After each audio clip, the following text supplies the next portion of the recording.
Assalamualaikum warahmatullahi wabarakatuh. Innal hamdalillah nahmaduhu wa nasta'inuhu wa nastaghfiruh wa na'udzu billahi min shururi anfusina was sayyiati a'malina. May yahdihillahu fala mudilla lahu wa may yudlilhu fala hadiya lahu. Wa asyhadu an la ilaha illallah wahdahu la syarika lah. Wa asyhadu anna Muhammadan abduhu wa rasuluh.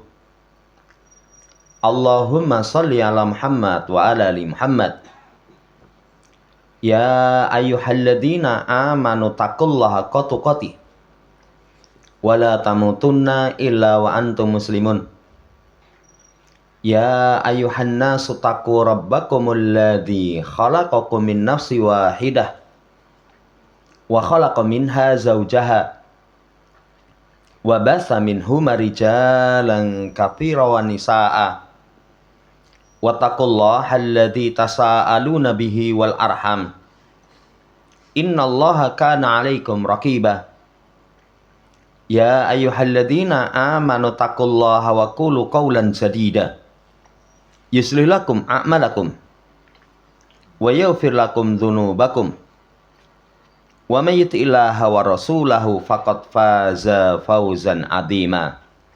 Amma ba'd, fa inna asydaqal hadits kitabullah wa khairal hadi hadi Muhammadin sallallahu alaihi wasallam wa syarrul umuri muhdatsatuha fa inna kulla muhdatsatin bid'ah wa kulla bid'atin dhalalah wa kulla dhalalatin finnar. Ma'asyiral muslimin rahimani wa rahimakumullah, melanjutkan pembacaan Qawaidul Qur'aniyah masih dalam kaidah yang dibawakan oleh penulis surat Asy-Syura ayat yang ke-30. Wa ma asabakum min musibah fabima kasabat aidikum wa ya'fu an katsir. Tidaklah ada satu musibah yang menimpa kalian kecuali sebabnya pola tingkah kalian sendiri, dan Allah maafkan kebanyakan kesalahan kita.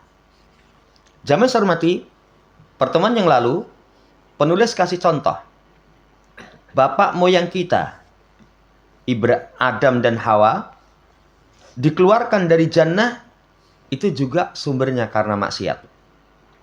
Iblis dari kerajaan langit diusir, dilaknat, itu juga karena kemaksiatan.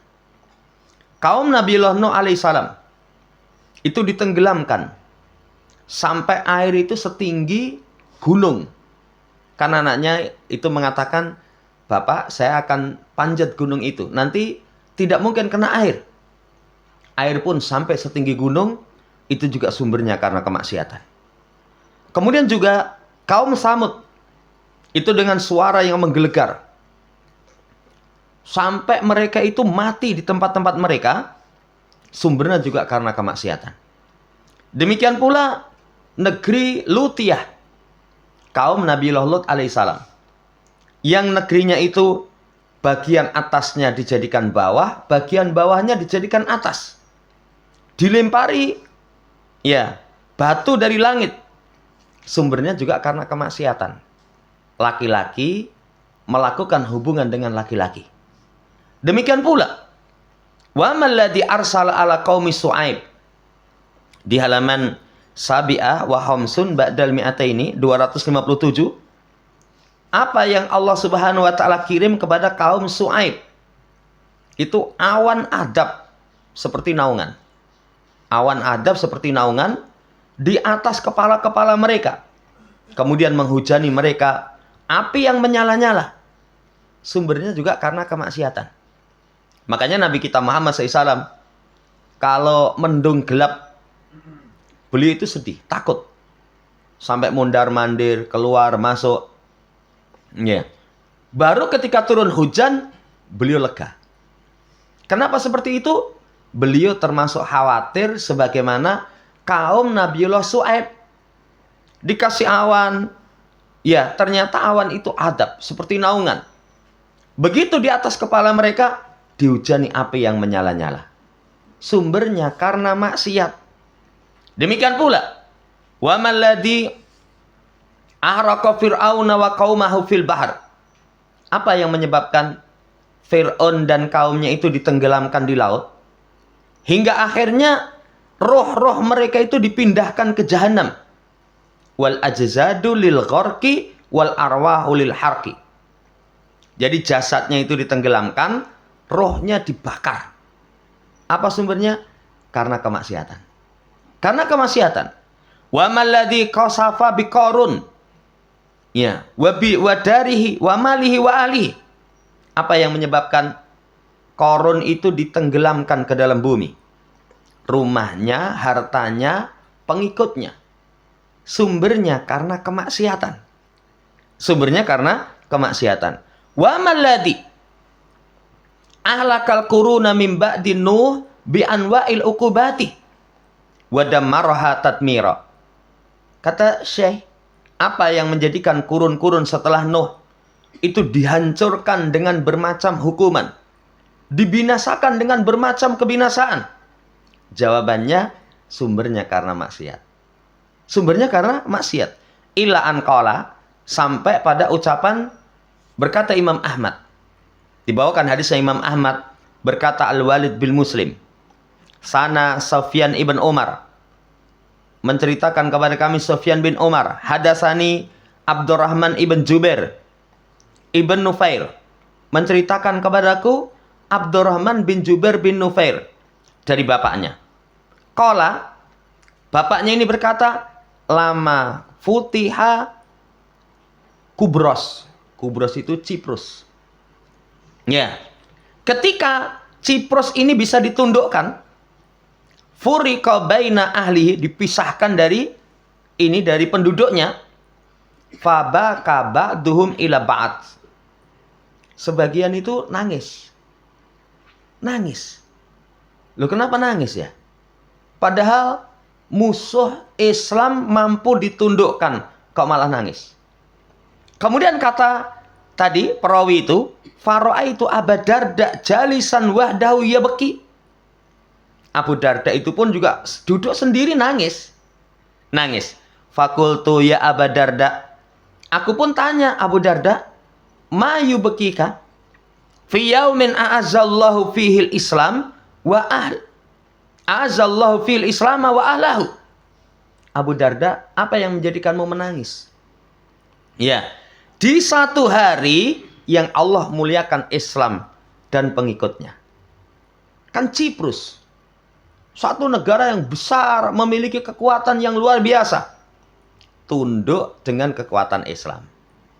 Kalau orang kan, wah seneng, kalah akhirnya. Ya, kenapa? Kok bisa nangis? Kan orang kalau mendapatkan kegembiraan nangis, itu biasanya nangisnya terharu. Terharu. Waihak ya Jubair, celaka kamu wahai Jubair, ma ahwanal khalqu 'ala Allah azza wa jalla idza adau amrahu. Alangkah hina makhluk. Ya. Alangkah hina makhluk di sisi Allah kalau mereka mensia-siakan perintahnya. Kalau mereka mensia-siakan perintahnya. Ya. Bainama hiya ummatun qahirah dhahirah. Ciprus, jadi Kubros atau Ciprus itu sebelumnya itu satu umat yang gagah perkasa. Qahirah, menundukkan. Dhahirah, nampak menang, hebat. Lahumul mulku, mereka punya kekuasaan, tapi mereka meninggalkan perintah Allah, fasaru ila matara. Coba lihat seperti apa yang mereka terjadi di masa sekarang. Terjadi di masa sekarang. Kembali, saudara yang saya hormati, kesimpulannya, satu kaum yang besar, yang kuat, yang gagah, itu pun nanti Allah akan hancurkan dengan sebab kemaksiatan. Dengan sebab kemaksiatan. Luar biasa ini. Sahabat Abu Darda pernah keluhkan Ciprus, nangis itu. Nangis. Nangisnya itu bisa mengambil pelajaran. Lah orang itu kalau hatinya baik, Setiap keadaan dia bisa ambil pelajaran. Wah, negara. Ya kalau bahasa kita ya. Satu negeri yang demikian gagah perkasa, akhirnya hancur. Hancur. Sumbernya karena apa? Sumbernya karena adau amrohu, mensia-siakan perintah Allah Subhanahu wa Ta'ala. Dari kisah-kisah ini, jamaah yang saya hormati, pelajarannya, jangan coba-coba meninggalkan perintah Allah Subhanahu wa Ta'ala. Karena ketika seorang meninggalkan perintah untuk dilaksanakan, dia tidak laksanakan. Perintah untuk dia tinggalkan, malah diterjang. Itu sumber nanti diri kita akan mendapatkan kehinaan. Diri kita akan mendapatkan kehinaan. Itu kisah yang banyak dibawakan oleh Syekh. Kemudian, waladhi istatroda kasiram fi bayani asari dzunub wal ma'asi as-sayyiati ala fardi wal mujtama'i fi kitabin nafi'i al-jawabul kafi. Dan nanti, kalau yang paling banyak menguraikan penjelasan pengaruh dosa dan maksiat pribadi dan masyarakat, itu kitab yang sangat bermanfaat, Al-Jawabul Kafi. Silahkan buka di situ. Ini kata Syekh. Ya kalau enggak, baca misalkan Ada wa Dawa. Ada wa Dawa. Karya Imam Al-Qayyim itu sudah diterangkan. Sumber maksiat. Sampai contoh berbuat zina itu sekian poin. Belasan itu. Dampak daripada kemaksiatan. Silahkan. Wa dzakara kalaman nafisan yasunu ruju'u ilaihi wal istifadatu minhu. Beliau sebutkan satu ucapan yang sangat berharga, itu yang selayaknya kembali kepadanya, mengambil faedah darinya. Nanti kita akan tahu. Beliau akan terangkan misalkan dosa, sumbernya apa, kemudian dampaknya seperti apa, solusi jalan keluarnya seperti apa, itu akan diterangkan. Saudara yang saya hormati, ini dirujukkan oleh penulis supaya membaca kitab Al-Jawabul Kafi. Wal yu'lam annahu yanbaghi an nudrika anal uqubati haina matutskar fala yasihu kasruha fil uqubatil hissiyah awil uqubatil jamaiyah allati asyara Ibnu Qayyim ila sayyin minha kal hadami wal gharqi was sayhati awisi jeni wal adabi al hissi wa nawi dalika. Untuk diketahui, sepantasnya orang tahu, untuk kita ketahui hukuman itu sebagaimana disebutkan tidak terbatas kepada hukuman hissiyah, sesuatu yang bisa dilihat. Sesuatu yang bisa dilihat. Ternyata adab itu, saudara yang saya hormati, ada dua bentuk. Ada adab yang nampak. Adab yang nampak itu beliau kasih contoh. Imam Al-Qayyim seperti dihancurkan, seperti ditenggelamkan, seperti suara keras yang menggelegar, seperti penjara, atau seperti siksaan-siksaan fisik. Iya. Tapi ada nanti hukuman yang la syakka annaha anwa'un minnal uqubat lakin sama ta'anwa'i minal uqubati qad takunu asyaddu wa a'dham. Tidak diragukan ini jenis hukuman. Jadi adab itu ada yang bisa dirasakan, langsung kelihatan. Ya, langsung kelihatan itu kalau pribadi kasih penyakit. Ya, kasih musibah, kecelakaan misalkan. Dikasih misalkan didolimi sama orang. Itu bisa. Ya. Lawang termasuk kemarin disampaikan diunek-unek ke wong. Itu bisa hukuman itu. Kalau para salaf, orang memberikan kepada kita kalimat tidak baik, koreksi diri. Kok wong sampai misui saya itu, apa salah saya? Sampai para salaf itu, anak kecil, cah cilik, sama kita ngenyek, itu koreksi diri itu. Bukan, wih anak sapa ta? Kin, solikin, anakmu iki lho miso-miso. Bukan ya. Bukan seperti itu. Tapi langsung koreksi diri. Bocah cilik orang mudeng apa-apa sama saya enggak menghargai. Itu yang dikoreksi maksiat dirinya. Ini hukuman secara maknawi. Tapi di sana ada jenis hukuman yang qatakunu asyad. Yang kadang hukuman itu lebih keras. Lebih keras. Apa hukuman yang lebih keras? Hiyallati al-uqubatul lati tatasallatu alal qalb. Hukuman yang menguasai hati. Hukuman yang menguasai hati itu termasuk adab. Kadang orang nggak merasa itu. Kebanyakan orang merasa itu adab hanya yang berkaitan dengan sesuatu yang nampak. Berkaitan dengan sesuatu yang nampak. Usaha berantakan, penghasilan tuh kurang terus misalkan, itu baru mikir, itu soko apa ini? Ya. Tapi hukuman berkaitan dengan hati, menguasai hati, kadang tidak dia sadari. Fayudrobu bil ghaflati wa qaswatihi. Kadang dikasih pukulan dengan lalai, dengan kekerasan. Orang hatinya lalai, hatinya keras. Hatinya keras. Nggak sadar itu siksa itu. Tidak sadar itu siksa. Kadang seseorang dilaknat. Mungkin secara dohir nggak kelihatan. Ada orang terlaknat, secara dohir nggak kelihatan dia terlaknat. Tapi hati dia yang terlaknat. Apa bentuk hati yang terlaknat? Lalai. Kan kadang orang nggak merasa. Misalkan dengar adzan, nggak segera ambil air wudhu, tidak sholat. Ya, jauh dari ketaatan, dia tidak merasa itu merupakan hukuman. Hukuman. Lah orang itu saking kerasnya hati dia, hatta inna jibala dunya lautana tahat amamahu maktabara wala ita'ada. Itu sampai kalau misalkan gunung-gunung dunia itu saling beradu. Gunung Lawu sama Gunung Merapi tabrakan, tes gitu. Iya. Dengan Gunung Semeru tabrakan misalkan. Gunung-gunung beradu di depan mata dia, itu orang kalau hatinya keras. Maktabara wala ita'adha. Nggak bisa mengambil pelajaran. Tidak bisa mengambil nasihat. Itu orang hatinya keras. Makanya lihat tadi contoh. Abu Darda. Sahabat yang hatinya mulia, hatinya bersih. Setiap kejadian bisa mengantarkan dia mengambil pelajaran. Ciprus terkalahkan, nangis itu. Nangis. Ya, sampai tadi disampaikan Jubair, itu tanya. Loh, apa yang menjadikanmu menangis? Lawang menang kok malah nangis. Ya, musuh terkalahkan kok malah nangis. Waihak, celaka kamu.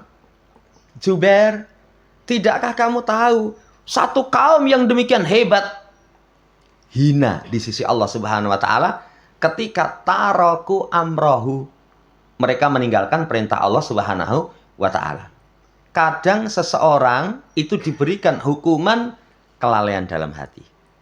Kelalaian dalam hati. Coba cek diri kita. Mungkin secara isi aman. Koncone loro-loronan. Orang itu kalau loro, wah ora penak itu. Ngombe legi, wah mboten wantun kula. Napa tambah manis. Kasinen mboten wantun kula. Iya. Orang kalau misalkan secara fisik diberikan penyakit, nggak enak. Tapi ada kalanya orang tidak dikasih sakit. Orang kalau nggak dikasih sakit itu apa-apa, sudah, blab. Sarapan tengkleng, ora apa-apa, wani. Tapi kalau orang sakit, nggak wani mas. Ngopo ora wani? Wah, mungkin bar mangan gliyeng-gliyeng. Ya, tuku bakso misalnya pedes, wah nggak wani saya mas. Tapi kalau orang waras itu, tapi satu sisi kadang adabnya itu berkaitan dengan hati. Berkaitan dengan hati. Sama sekali tidak bisa mengambil pelajaran. Sama sekali tidak bisa mengambil pelajaran. Kan ayat itu terbagi menjadi dua. Ada ayat syar'i, ada ayat kauni. Kalau ayat syar'i, nggak semua orang bisa. Karena ayat syar'i itu iso maca Quran, kemudian mengetahui maknanya, sehingga dia bisa mengambil pelajaran. Tapi kalau ayat kauni, selama seseorang itu memiliki pikiran gelem merenung, itu bisa mengambil pelajaran itu. Bisa mengambil pelajaran itu ayat kauni. Ya, kan di setiap kesempatan kita bisa ambil pelajaran. Misalnya, kapan itu saya jalan rame nono bocah sekolah. Ya, Pak motor Mio sing tua itu. Itu diangkat itu. Waduh. Ya, dalam hati saya misalnya gue ngeletak gitu terus apa ono sing nulungi itu. Itu kalau ayat kauni misalnya tiba ngeletak, apa pelajaran bisa kita petik? Ora sah kemaki. Ora sah kemaki. Ya, misalkan nanti jamaah hormati itu ayat kauniyah. Itu ayat kauniyah. Ayat kauniyah itu sering kita dapat di mana-mana. Ada orang lagi asik nyanyi-nyanyi, joget-joget, setelah itu ngeling-ngeling mati. Itu ayat kauniyah itu. Ayat kauniyah. Kalau seseorang hatinya sudah dihukum oleh Allah, ayat kauniyah maktabara wala ita'addah. Gak bisa mengambil pelajaran. Tidak bisa mengambil pelajaran. Sudah parah. Iya dan billah kita berlindung kepada Allah Subhanahu wa taala. Bal yadunnul miskin au tadunnu ummatun minal ummah wa hiya taron ni'ama tataba'a wa tasdada ma'a istimrariha fil bu'di anisar'illah tadunnu anadalika alamatan ala radhiyallahu anha. Maka orang yang miskin, yang jiwanya miskin itu, atau umat yang miskin, itu memandang kenikmatan yang terus menerus. Ya, nikmat senang terus. Ya, terus menerus. Sementara jauh dari ketaatan kepada Allah, itu kalau orang yang terkena adab di hatinya, mengira itu tanda Allah ridho. Tanda Allah ridho. Kan kebanyakan orang seperti itu. Fa'ammal insanu idza mabtalahu rabbuhu fa'akramahu wa na'ama fayaqulu rabbi akraman. Kalau dikasih nikmat, dikasih jabatan, Tuhanku memuliakanku. Tuhanku memuliakanku. Padahal jamaah hormati, kenikmatan, jabatan, tapi seiring dengan kita maksiat, itu hakikatnya bukan merupakan tanda ridho Allah Subhanahu wa taala. Itu istidrat. Istidrat itu dilulu. Dilulu itu diberikan kenikmatan yang banyak sekali. Untuk Allah datangkan adab sekonyong-konyong sehingga orang sangat menderita. Orang sangat menderita. Karena nggak sadar itu. Coba cek. Jangan-jangan kita secara hisi nggak dapat musibah. Secara hisi nggak dapat musibah. Wis pokoknya urip itu senang terus. Ya. Dino Minggu ya plengah-plengah. Ya. Tafakur alam lur. Ya. Bahasane senang-senang. Ya. Kapanpun senantiasa gembira isine. Tapi ingat, jangan-jangan musibah dalam hati kita besar, kita nggak sadar. Kita nggak sadar. Saudara yang saya hormati, ini nasihat penulis. Wahadila amrullah min a'dhamil uqubatil lati yubtala bihal abdu wa tubtala biha ummatun minal ummah. Maka sungguh demi Allah, ya, demi kehidupan Allah Subhanahu wa taala, ini hukuman yang paling besar. Yang seorang hamba dihukum dengannya, umat dihukum dengannya. Apabila orang awam, bangsa yang maju itu adalah bangsa yang ekonomi lancar, misalkan golek pangan penak, iya, aman, tentram. Tapi kalau dia tidak beribadah kepada Allah, ingat itu merupakan hukuman yang paling keras. Hukuman yang paling keras. Kan kalau sakit, ini sakit ya. Sakit fisik dengan sakit hati. Sakit hati itu bukan dendam. Maksudnya hatinya berpenyakit. Syirik, riya, ujub, hasad, sombong. Itu dengan penyakit fisik. Lebih berbahaya penyakit hati. Kalau orang penyakit fisik, pol-polane ketika nggak ada obat, mati. Ya, pol-polane mati. Kalau mati itu, kata Nabi, aksiru dzikra hadimil ladat. Perbanyak oleh kalian ingat pemutus keledatan. Orang mati terputus dari kesenangan dunia. Tapi kalau hatinya yang sakit, yauma la yanfa'u malu wala banun illa man atallah biqalbin salim. Satu hari kelak di hari kiamat, harta dan anak tidak bermanfaat kecuali yang datang kepada Allah dengan membawa hati yang selamat. Ini perhatian betul. Jadi kalau orang mendapatkan musibah berkaitan dengan jiwanya, musibah mengenai hatinya, itu a'dhamul uqubat. Merupakan hukuman yang paling keras, musibah yang paling keras. Kemudian, tadabbar jayyidan qaula Allah Ta'ala. Renungkan dengan baik. Ucapan Allah Subhanahu wa taala, "Walaqad arsalna ila umamin min qablika fa akhadnahum bil ba'sa wad dharra la'allahum yatadarra'un. Falaula idja'ahum ba'suna tadarra'u walakin qasat qulubuhum wa zayyana lahumus syaiton ma kanu ya'malun. Falamma nasu ma dzukiru bihi fatahna 'alaihim abwaaba kulli syai' hatta idza farihu bima utu akhadnahum baghtah fa idahum mublisun."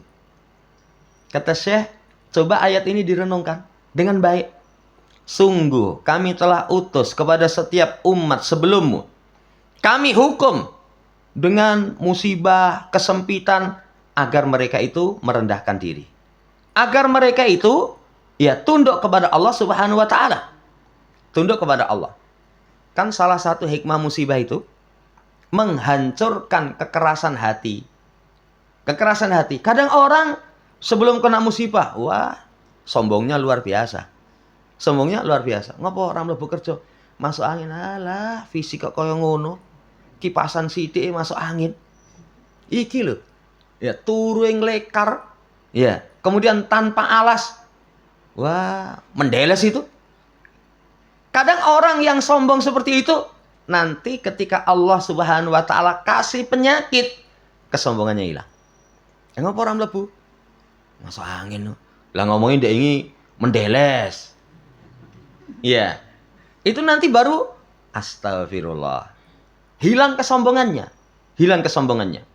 Ya, jamaah hormati, agar mereka yatadarraun. Itu tujuan Allah kasih musibah yang menimpa. Falaula idja'ahum ba'suna tadarra'u. Ya, mengapa tidak ketika datang kepada mereka siksa kami, mereka itu memohon kepada Allah dengan kerendahan hati? Mengapa tidak? Akan tetapi qasat qulubuhum, hatinya keras. Orang kalau hatinya keras, musibah yang menimpa dirinya itu sama sekali dia tidak ambil pelajaran. Lah kalau menimpa dirinya saja nggak ambil pelajaran, apalagi menimpa orang lain. Apalagi menimpa orang lain. Dia kalau hatinya keras nggak bisa ambil pelajaran.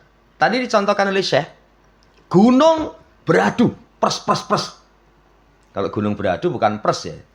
Wah, gubrak. Gunung ya. Itu ketika beradu. Di depan mata dia tidak bisa mengambil pelajaran. Dia tidak bisa mengambil pelajaran. Sumbernya karena hati keras. Hati keras. Sumbernya zayyana lahumus syaiton makanu ya'malun. Syaiton menghiasi apa yang mereka lakukan itu dengan hiasan seakan-akan baik. Orang kadang nggak sadar itu.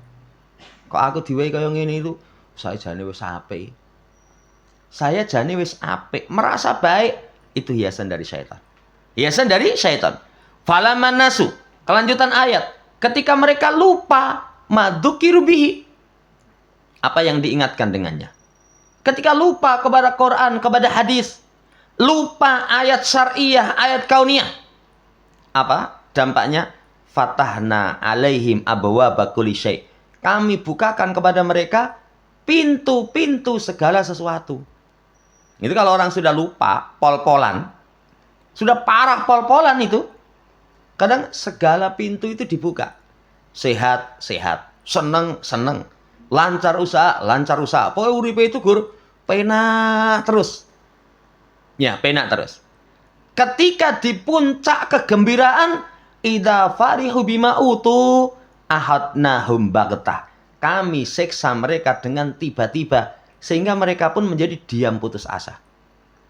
Orang kalau mendapatkan jamaah hormati siksaan, musibah ketika dalam kondisi sengsara, kadang malah bersyukur itu. Piye, wis wae lara alhamdulillah Mas, timbang urip rekoso, wis ben lara sisan bablas mati. Itu kalau orang dalam kondisi menderita. Tapi kalau orang dalam kondisi di puncak kebahagiaan, mati. Ya nggak sampai mati lah. Sakit itu saja, wah, rekoso banget itu. Rekoso banget ini Pak, sangat menderita. Sehingga mereka pun mublisun, diam putus asa. Ini ayat yang kata Syekh, tadabbar jayidan. Renungkan dengan baik. Wa na'udzubillah annakuna min ahli hadil ayah. Kita berlindung kepada Allah kalau kita termasuk dari ayat ini. Apa termasuk dari ayat ini? Ya, melupakan apa yang diingatkan, akhirnya dibukakan pintu-pintu kebaikan dalam rangka istidraj, dilulu. Setelah itu datang musibah.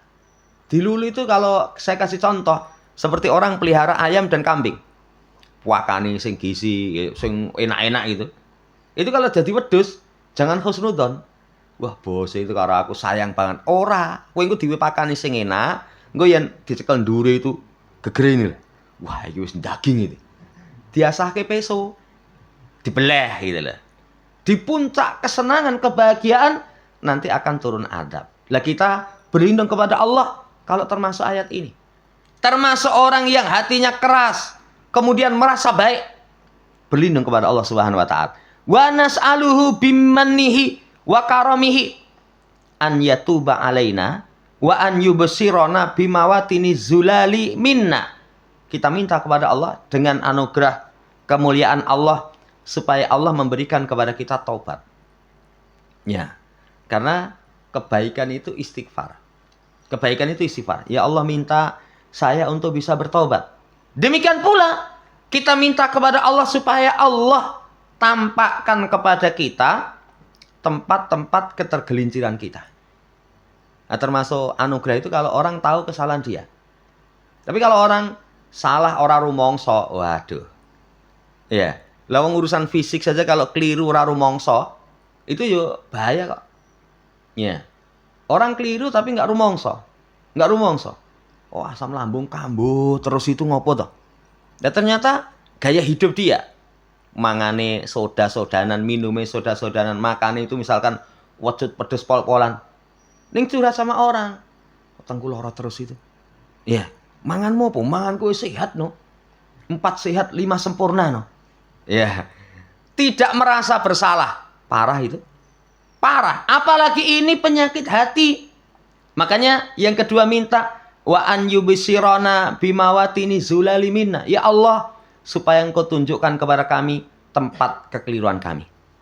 Wa alla yudribana biqaswatil qalbi, supaya Allah tidak memukul kita, menghukum kita dengan hati yang keras. Dengan hati yang keras.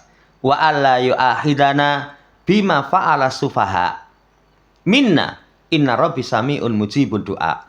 Dan kita meminta kepada Allah agar Allah tidak menghukum kita dengan apa yang dilakukan oleh orang yang bodoh. Kan kalau musibah umum, sing nglakoni wong bodoh, yang lain bisa ikut merasakan.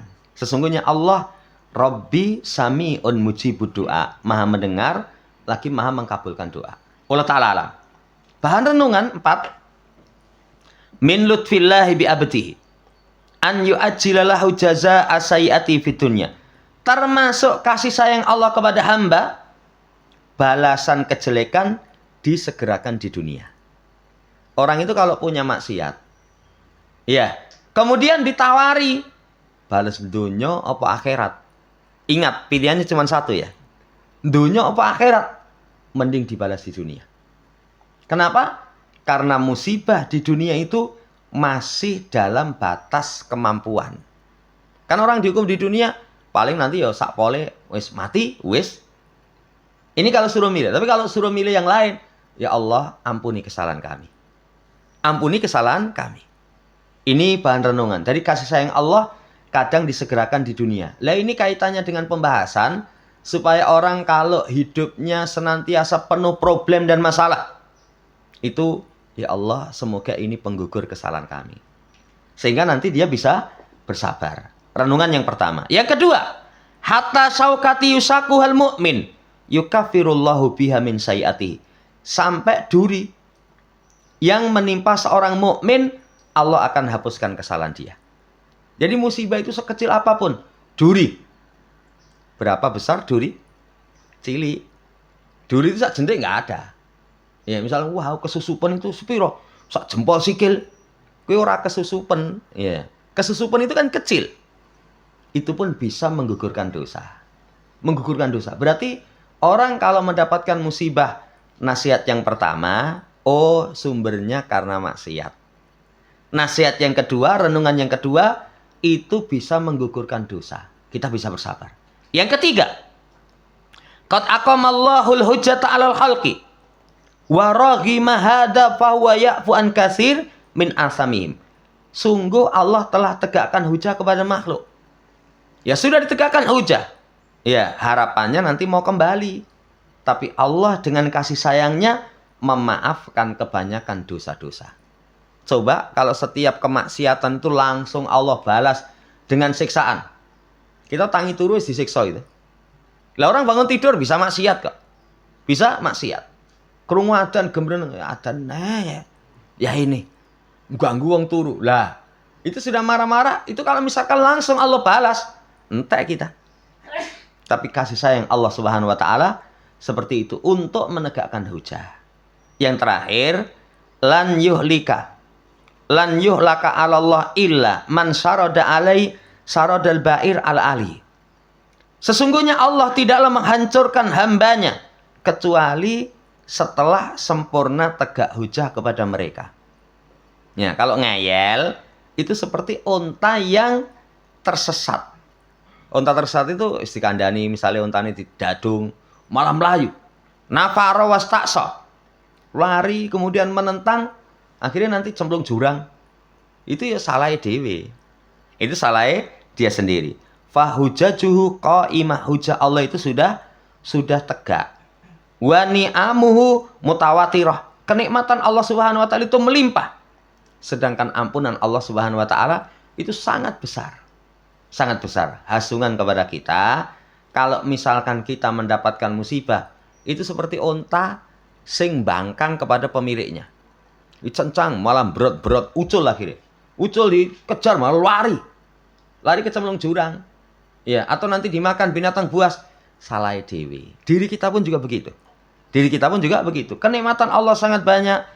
Kemaafan Allah itu sangat banyak. Hujah Allah itu sudah tegak. Kembali kepada Allah Subhanahu wa taala. Ini yang bisa kita baca. Semoga Allah Subhanahu wa taala memberikan kepada kita anugerah menjadi pribadi yang tahu kesalahan, kemudian senantiasa bertobat. Sehingga dihindarkan dari keburukan dunia akhirat. Allahumma amin. Demikian. Sebelum ditutup, barangkali yang ditanyakan, kalau bisa kita jawab.